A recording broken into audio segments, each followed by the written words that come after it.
चलो हो गया, कोई बात नहीं, अभी ज़रूरत नहीं है।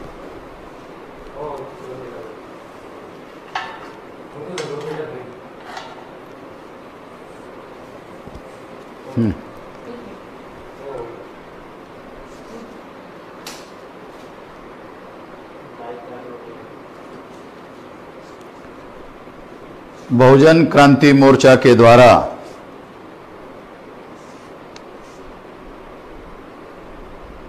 बाबा साहब अम्बेडकर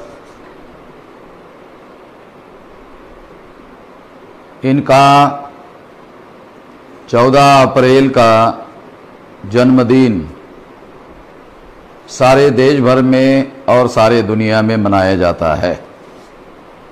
जहाँ जहाँ भी उनको मानने वाले, उनको चाहने वाले लोग फैले हुए हैं, वहाँ तक उनका जन्मदिन मनाया जाता है। आज देश और दुनिया में फैले हुए तमाम बाबा साहब अम्बेडकर को मानने वाले, जानने वाले तमाम लोगों को 129वीं जन्मदिन की आप सभी लोगों को शुभकामनाएं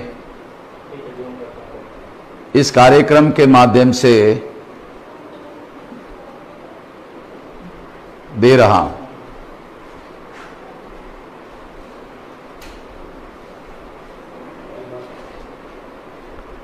बहुत दुख की बात है कि प्रधानमंत्री ने अपने ट्विटर पर जन्मदिन के मौके पर देशवासियों को शुभकामना देने के बजाय श्रद्धांजलि देने का काम किया। पता नहीं प्रधानमंत्री को श्रद्धांजलि देने के लिए कौन लोग हैं जो इस तरह का गलत सलाह देने का काम कर रहे हैं। निश्चित रूप से कुछ सलाहकार है जो उनको इस तरह के गलत सलाह देने का काम कर रहे होंगे। इससे अंदाजा लगाया जा सकता है, इससे पता किया जा सकता है कि बाबा साहब अम्बेडकर के बारे में उनकी राय कितनी घटिया किस्म की बनी हुई है।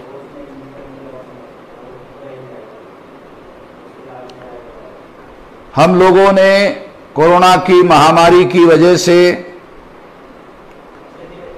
लोगों की बड़ी चाह थी कि बाबा साहब अम्बेडकर का जन्मदिन ऐसे हालात में मनाया जाए, तो हमने लोगों की चाहत को ध्यान में रखते हुए ये निश्चय किया कि जन्मदिन का कार्यक्रम होगा और सोशल डिस्टेंसिंग भी पूरी तरह से पालन होगा और कोरोना महामारी के प्रकोप को रोकने के लिए भी इसके माध्यम से काम किया जाएगा।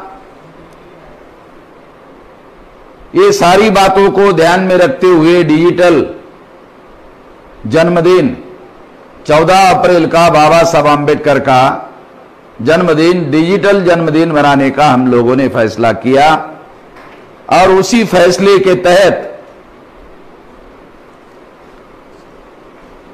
आज का ये कार्यक्रम हम लोग आपके सामने प्रस्तुत कर रहे हैं। इस कार्यक्रम में चर्चा के लिए हम लोगों ने 3 विषय रखे हैं। एक विषय है शासक जातियों ने या शासक वर्ग ने मूल निवासी बहुजन समाज को ईवीएम के द्वारा वोट के अधिकार से वंचित किया और अब पीएनआर के द्वारा, एनपीआर के द्वारा नागरिकता के अधिकार से वंचित कर रहे हैं। गंभीर मंथन। दूसरा विषय लिखा गया था डॉक्टर बाबा साहब अम्बेडकर द्वारा संविधान के माध्यम से जिन समस्याओं का समाधान हो गया था वो सारी समस्याएं फिर से पुनर्जीवित हो गई है और पहले से भी ज्यादा विकराल बन गई है। इसके लिए जिम्मेदार कौन, कैसे और इसका समाधान क्या है, एक गंभीर चर्चा। तीसरा विषय है कोरोना वायरस की वैश्विक महामारी में भारत में लॉकडाउन के समय राष्ट्रीय मीडिया की राष्ट्रद्रोही भूमिका पूरी दुनिया में उजागर एक कड़वा सच।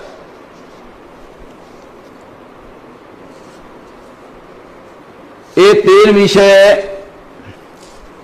यहां चर्चा करने के लिए रखे गए हैं और इसलिए ये बात अलग अलग विषय जो रखे गए हैं उन विषयों पर मैं आप लोगों के सामने अपने ख्यालात, अपने विचार रखना चाहता हूं।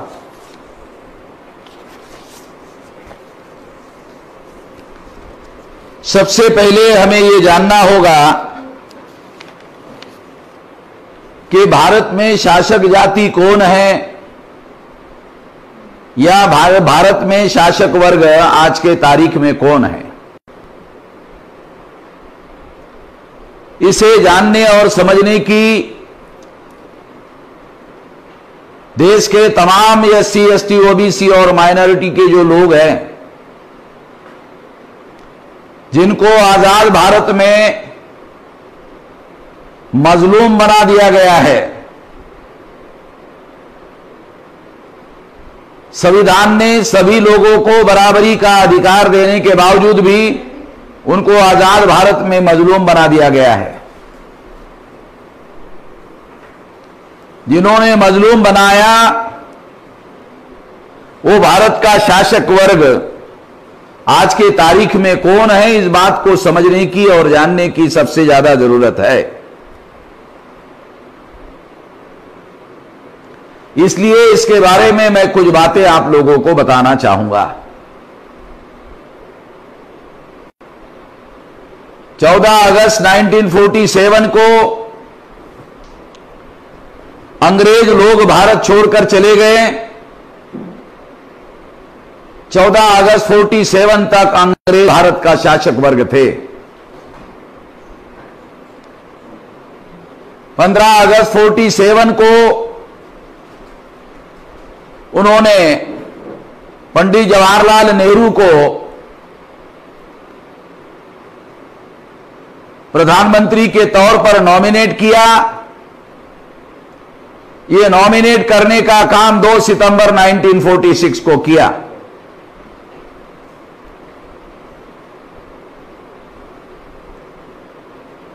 और आजादी मिलने के बाद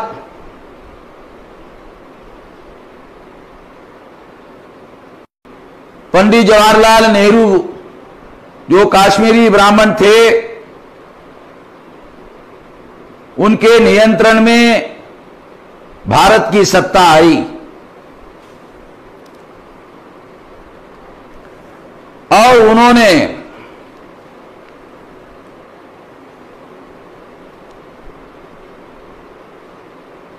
भारत पर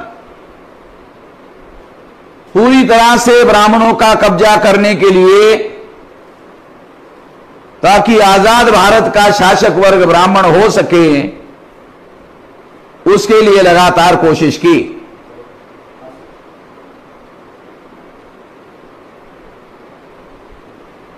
ब्राह्मण भारत का शासक वर्ग बन सके, इसके लिए आजादी के आंदोलन से ब्राह्मण प्रयासरत थे और इसीलिए ज्योतिराव फुले तथाकथित आजादी के आंदोलन में सहभागी नहीं हुए। छत्रपति शाहू महाराज तथाकथित आजादी के आंदोलन में शामिल नहीं हुए। बाबा साहब आंबेडकर तथाकथित आजादी के आंदोलन में शामिल नहीं हुए, क्योंकि वो ऐसा मानते थे कि ये ब्राह्मणों के आजादी का आंदोलन है और ब्राह्मणों के द्वारा आजादी पर कब्जा करने का आंदोलन है। वो ऐसा मानते थे, इस वजह से वो आजादी के आंदोलन में सहभागी नहीं हुए। और यह बात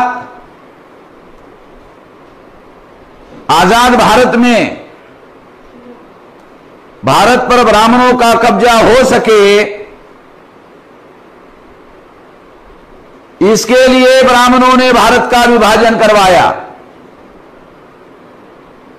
इसे जानने और समझने की बहुत ज्यादा जरूरत है। ब्राह्मणों ने आजाद भारत पर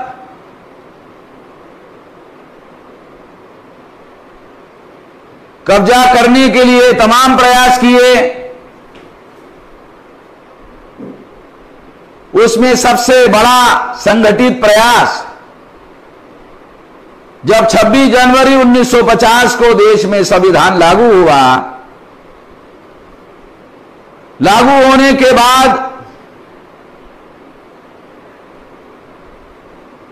जब पहला लोकसभा का चुनाव 1952 को घोषित हुआ, तो पंडित जवाहरलाल नेहरू ने, जो कश्मीरी ब्राह्मण थे, उन्होंने 3.5% ब्राह्मणों को 60% सीटें दी। 60% टिकटें दी कांग्रेस पार्टी की तरफ से, और उसमें से 47% ब्राह्मण चुनवा कर लाए गए।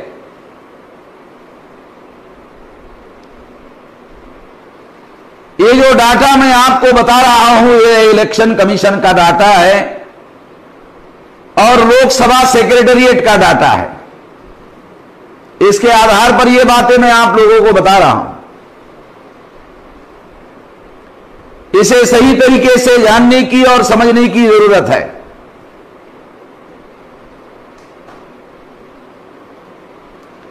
और इस तरह से उन्होंने पहली लोकसभा पर,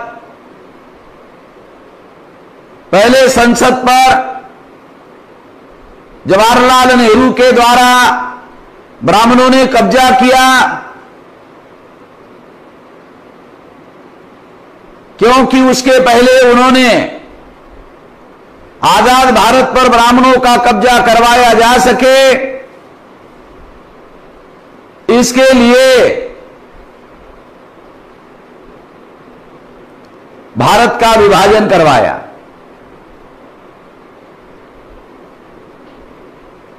15 मार्च 1947 को बाबा साहब आंबेडकर ने कॉन्स्टिट्यूएंट असेंबली को रिटर्न मेमोरेंडम दिया स्टेट्स एंड माइनॉरिटी का, जिसमें उन्होंने पूना पैक्ट को समाप्त करने की जोरदार वकालत की, और जिसको अंग्रेजों ने पहले ही स्वीकार कर लिया था। उसके 3 महीने बाद 15 जून 1947 को कांग्रेस की महासमिति ने भारत के विभाजन का प्रस्ताव पारित किया, और विभाजन का प्रस्ताव पारित करने के बाद उसके आधार पर यह प्रस्ताव 157 वर्सेस 15 वोटों से कांग्रेस महासमिति ने पास किया। यह सारी साजिश, क्योंकि कांग्रेस पर ब्राह्मणों का कब्जा था और जवाहरलाल नेहरू के नेतृत्व में यह रेजोल्यूशन पास किया गया, और 14 अगस्त 47 को पाकिस्तान बनाया गया। और इस तरह से जो संगठित मुसलमान थे, वो संगठित मुसलमान पाकिस्तान में चले गए, जो ब्राह्मणों का सबसे ज्यादा शक्तिशाली तरीके से विरोध कर रहे थे। जिस तरह से कांग्रेस के पास नेशनल लेवल की जितनी लीडरशिप थी, वो सारे के सारे बैरिस्टर लोग थे। जैसे जवाहरलाल नेहरू बैरिस्टर थे, गांधी जी बैरिस्टर थे, डॉक्टर राजेंद्र प्रसाद बैरिस्टर थे, सरदार वल्लभ भाई पटेल बैरिस्टर थे। उसी तरह से मोहम्मद अली जीना बैरिस्टर थे मुस्लिम लीग के, लियाकत अली जो पाकिस्तान बनने के बाद पहले पाकिस्तान के प्रधानमंत्री बने, वो भी बैरिस्टर थे। और मुस्लिम लीग के पास भी हाईली एजुकेटेड, पढ़े लिखे बैरिस्टर, पढ़े लिखे लोग मुसलमानों के लीडर थे। और वो मुकाबले में कांग्रेस का विरोध करते थे। कांग्रेस के नेतृत्व का विरोध करने का मतलब है ब्राह्मणों का विरोध करते थे। तो ब्राह्मणों ने सोचा, अगर मुस्लिम लीग भारत में रही तो ब्राह्मणों को भारत पर कब्जा करने के लिए मुश्किल होगी। तो उन्होंने प्लान बनाया और प्लान बनाकर मुसलमानों को पाकिस्तान दे दिया और इसके लिए माउंटबेटन के साथ सौदेबाजी की। इस सौदेबाजी में अनुसूचित जाति और जनजाति के लोगों को जो सेपरेट इलेक्टोरेट बहाल किया गया था, जिसे गांधी जी के द्वारा पूना पैक्ट के माध्यम से जॉइंट इलेक्टोरेट में रूपांतरित करके उनके रियल रिप्रेजेंटेशन के अधिकार को खत्म कर दिया था। तो गांधी और नेहरू ने यह सोचा कि यदि मुस्लिम लीग भारत में रहती है तो उनको 28% संख्या के अनुपात में रिप्रेजेंटेशन देना पड़ेगा और अनुसूचित जाति और जनजाति के लोगों को 22.5% देना पड़ेगा। इससे 50.5% होगा और बाकी बची माइनॉरिटी को अगर 5% दिया जाए तो ये 55-56% रिप्रेजेंटेशन सभी लोगों को चला जाएगा और फिर कांग्रेस के लिए बचते 44%।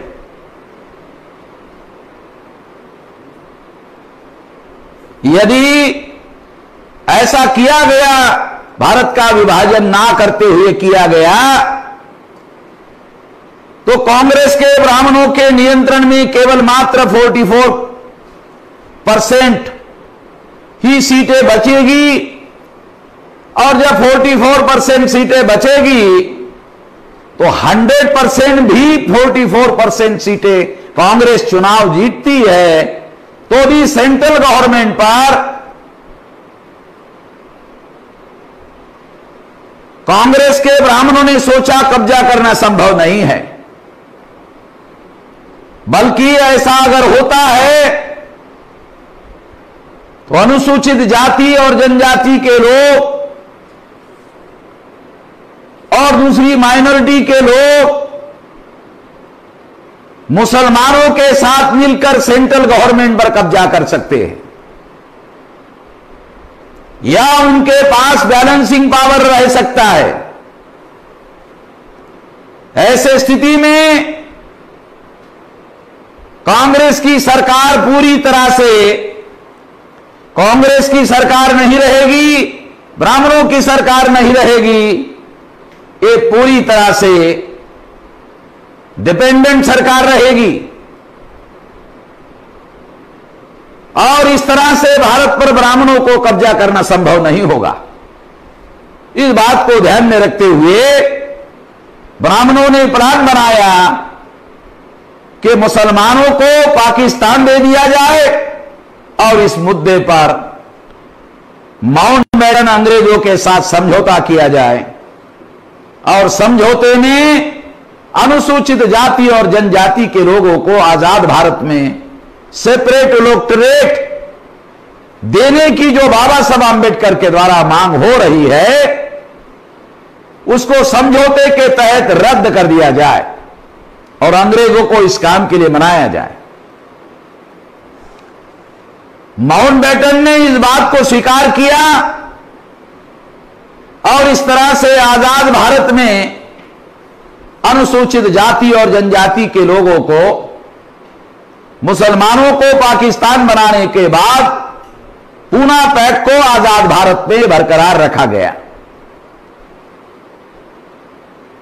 और दूसरी जो माइनॉरिटीज है उन लोगों के साथ भी न्याय नहीं किया गया। और सबसे बड़ी बात, जो 52% संख्या वाली ओबीसी की जातियां है, उनकी गिनती जातीय आधार पर करने के बजाय 1948 में जवाहरलाल नेहरू ने जातीय आधारित गिनती के विरोध में जो कानून अंग्रेजों ने बनाया था जातीय आधारित गिनती का, उसे रद्द कर दिया 48 में, और धर्म आधारित गिनती का कार्यक्रम शुरू कर दिया। अनुसूचित जाति, जनजाति, अदर बैकवर्ड क्लासेस के लोग हिंदू ना होने के बावजूद भी उनको हिंदू के खाते में जमा कर दिया गया और प्लान बनाया गया कि इनको आजाद भारत में ब्राह्मणों का गुलाम बनाकर रखा जाए, ब्राह्मणों का आजाद भारत पर कब्जा किया जाए और बाकी लोगों को भारत में गुलाम बनाकर रखा जाए। यह सारा षड्यंत्र बड़े योजनाबद्ध तरीके से किया गया और इसके बारे में लोगों के पास कोई जानकारी नहीं है। मैं ये सारी बातें, सारे डॉक्यूमेंट्री एविडेंसेस हमारे पास है, उसके आधार पर बोल रहा हूं। और इस तरह से आपके सामने कुछ बातें बता रहा हूं। सारी बातें भाषण में बताया जाना संभव नहीं है। इस पर आने वाले समय में पार्टीशन पर हजारों किताबें लिखी जा चुकी है, मगर जो तथ्य मैं बता रहा हूं किसी भी किताब में यह तथ्य उजागर नहीं किया गया है। इस तथ्य को सामने लाने का प्रयास नहीं किया गया है और प्रोपेगेंडा किया गया मीडिया का सहारा लेकर कि मुसलमानों ने पाकिस्तान बनाया और इसके लिए मुसलमानों को बदनाम किया गया और बाकी लोगों ने, मुसलमानों ने भी आजाद भारत के अंदर जो मुसलमान हैं वो भी चुप हो गए, वो भी चुप रह गए, जबकि उनमें से कई लोगों को इसके बारे में जानकारी थी। खासतौर पर मौलाना आजाद के पास इसकी सारी जानकारी थी। तो 1952 को प्रथम लोकसभा का चुनाव होने के बाद आजाद भारत पर ब्राह्मणों के द्वारा कब्जा करने का कार्यक्रम शुरू किया गया और इसी के तहत 3.5% ब्राह्मणों को 60% टिकटें जवाहरलाल नेहरू के नेतृत्व में दी गई और उसमें से 47% ब्राह्मणों को चुनवा कर लाया गया। और इस तरह से धीरे धीरे योजना बनाकर, प्लान बनाकर ब्राह्मणों ने लगातार कोशिश करके बहुत चुपके से, साइलेंट तरीके से, गुप्त रूप से इस योजना पर वो अमल करते रहे और अमल करने के लिए जवाहरलाल नेहरू ने अपने आप को समाजवादी घोषित कर दिया ताकि उनका असली ब्राह्मणवादी चेहरा छुपा कर रखा जा सके, ताकि लोगों को, दूसरे लोगों को जानकारी ना हो सके। मगर बाबा साहब अंबेडकर बहुत ज्यादा विजिलेंट थे, उनको ये सारी बातें समझ में आ रही थी और इसलिए कोलंबिया यूनिवर्सिटी में बाबा साहब अंबेडकर ने जो स्पीच किया, उस स्पीच में उन्होंने जवाहरलाल नेहरू को कहा कि एक साथ लोकतंत्र और ब्राह्मण तंत्र साथ साथ नहीं चलाया जा सकता, ये वार्निंग उन्होंने किया था। तो बाबा साहब अंबेडकर सतर्क थे। आजाद भारत में लोकतंत्र के जो 4 पिलर है, अगर हम उस 4 पिलर की बात की जानकारी ग्रहण करने की कोशिश करें उसके पहले मैं आप लोगों को एक जानकारी देना चाहता हूं। 2009 में जो लोकसभा का चुनाव हुआ, उस चुनाव में ईवीएम में घोटाला करके कांग्रेस ने चुनाव जीता और 375 सीटों पर, जो लगभग 5 नेशनल लेवल की पार्टियां ब्राह्मणों की थी, उन पार्टियों के 375 सीटों पर उन्होंने कब्जा किया आउट ऑफ 543। इसके अलावा 2014 में जो ईवीएम के मुद्दे पर बीजेपी के साथ, आरएसएस के साथ कांग्रेस ने समझौता किया, उसके तहत 411 सीटों पर ब्राह्मणों के 5 नेशनल लेवल की पार्टियों ने कब्जा किया। 2019 के चुनाव में 451 से ज्यादा सीटों पर ब्राह्मणों के पार्टी ने कब्जा किया आउट ऑफ 543। हमारे देश का जो बुद्धिजीवी वर्ग है, खासतौर पर ब्राह्मण, वो इसके बारे में कहीं पर भी कोई चर्चा करता हुआ दिखाई नहीं देता है। जो सनातनी ब्राह्मण है वो बिल्कुल चर्चा नहीं करता है। जो अपने को समाजवादी कहते हैं वो भी छुपाने के इस षड्यंत्र में शामिल है। जो कम्युनिस्ट कहते हैं वो भी इस षड्यंत्र में सहभागी है, वो भी इसको छुपाने के काम में लगे हुए हैं। आज अगर हम लोग सारे दुनिया में जो 4 पिलर सिस्टम है डेमोक्रेसी का, जिसमें पहला पिलर है विधायिका, तो आज विधायिका पर ब्राह्मणों का कब्जा हो गया है, पूरी तरह से कब्जा हो गया है। जहां पर कानून बनाया जाता है वो अपने सुविधा के कानून बनाते हैं और पूरी ताकत से बना रहे हैं। दूसरा पिलर है कार्यपालिका। इसमें 79.2% प्रथम श्रेणी के अधिकारी ब्राह्मण और तत्सम उच्च जाति के लोग हैं। कार्यपालिका पर भी उन्होंने ही कब्जा किया। न्यायपालिका, न्यायपालिका में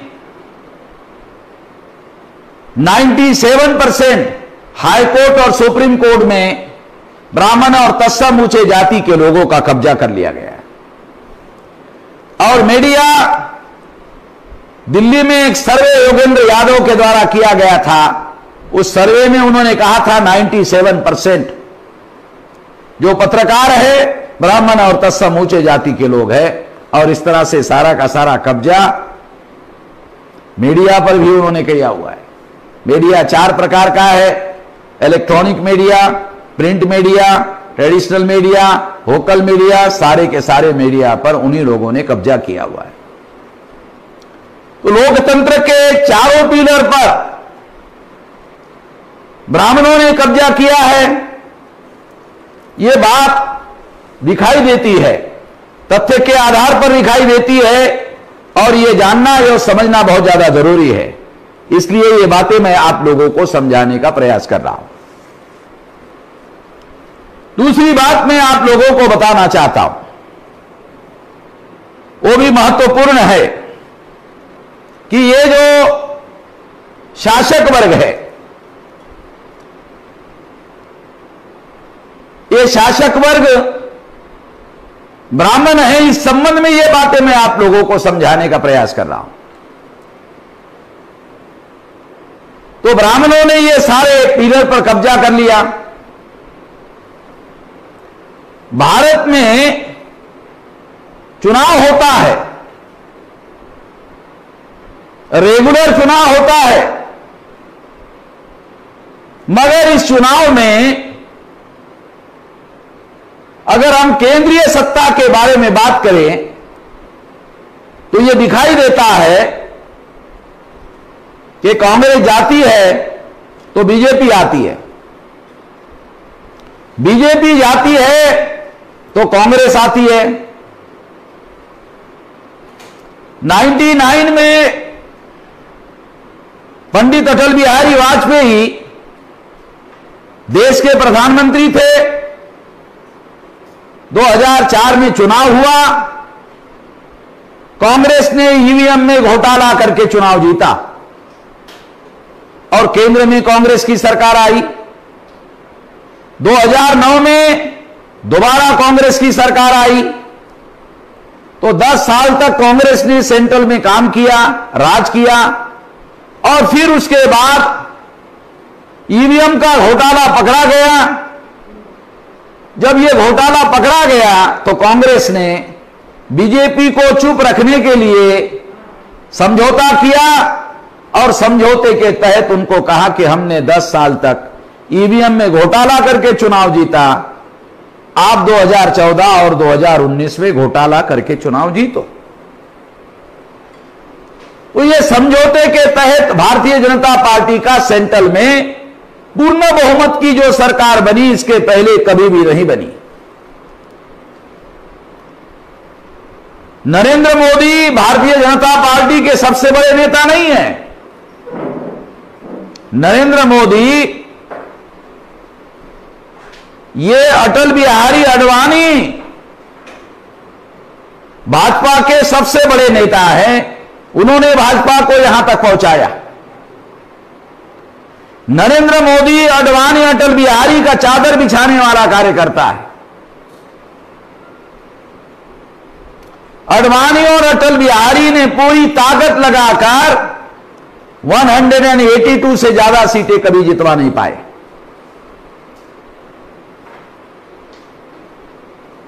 पूरी ताकत लगाकर। फिर क्या रहस्य है कि नरेंद्र मोदी ने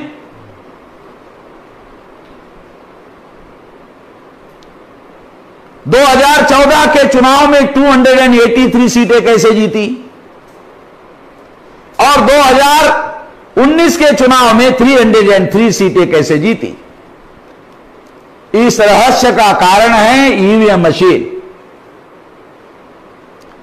ईवीएम मशीन के द्वारा एक घोटाला करके भारतीय जनता पार्टी ने बहुमत हासिल किया। आप लोगों को याद होगा, सारे पार्टी के लोग इकट्ठा हुए थे इंदिरा गांधी के विरोध में इमरजेंसी के दौरान। फिर भी इंदिरा गांधी की 150 सीटें चुनकर आई थी। ईवीएम मशीन का जब बीजेपी ने यूज किया तो कांग्रेस की सीटें केवल 49 चुनकर आई 2014 में, और 2019 में 52, केवल 3 सीटें ज्यादा चुनकर आई 2014 से। इतनी कम सीटें तो सारी विरोधी पार्टी के लोग इकट्ठा होकर इमरजेंसी में इंदिरा गांधी के विरोध में लड़े थे, फिर भी चुनकर नहीं आई थी। और अगर इतनी ज्यादा सीटें चुनकर आई है और कांग्रेस की इतनी कम आई है तो उसकी वजह ईवीएम मशीन है। इसको समझने की, इसको जानने की जरूरत है। और इसके आधार पर कांग्रेस जाती है तो बीजेपी आती है, बीजेपी जाती है तो कांग्रेस आती है। 99 से